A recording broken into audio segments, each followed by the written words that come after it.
আজকের মূল আলোচ্য বিষয় হলো শনিবার দিন যে কাজগুলো ভুলেও করতে যাবেন না।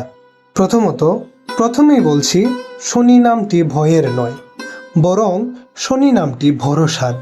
শনিদেব সত্যিকার অর্থেই রক্ষক, ভক্ষক নন। তাই শনিদেবের নাম শুনে ভয় নয়, বরং প্রশান্তি লালন করুন নিজের ভেতরে।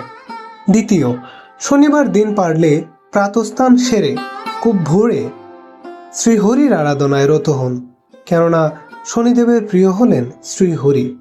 প্রাতঃস্নান কেবল শনিবার দিন নয়, প্রতিদিনই পারলে প্রাতঃস্নান করা উচিত। সূর্যদেবকে সম্মান জানিয়ে শনিবার দিন খুব ভোরে শ্রীহরির সামনে নিজের দোষ ত্রুটি দর্শন করে চোখের জল ফেললে শনিদেব সবচেয়ে বেশি খুশি হন। তৃতীয়, এই দিন ভুলেও কোনো গরিব, দুঃখী তথা অবলা প্রাণীদিগকে কোনো প্রকার প্রহার তথা খারাপ আচরণ করবেন না। অবলা বা অসহায় জীবজন্তুকে কষ্ট দিলে শনিদেবের 7.5 কূপে পড়তে হয়। তাই ভুলেও এই দিন কারো মনে কষ্ট বা কারো নিন্দামন্দ করতে যাবেন না।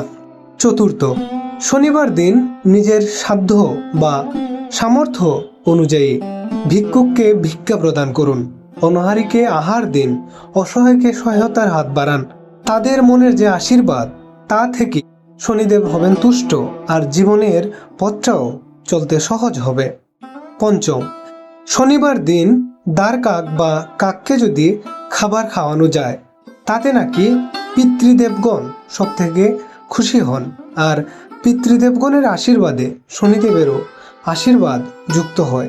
তাই এই দিন কাকের সেবা করবেন, কারণ কাক শনিদেবেরও বাহন। শনিদেবকে খুশি রাখার সব থেকে উপকারী কৌশল হলো এই দিন কালো কুকুর তথা কুকুর জাতিকে খাবার খাওয়ানো উচিত। এই দিন ভুলেও কোনো কুকুরকে মারধর করবেন না, এতে শনিদেবের কুদৃষ্টির কূপে পড়তে হবে, জীবনে নেমে আসবে অশান্তির দামামা।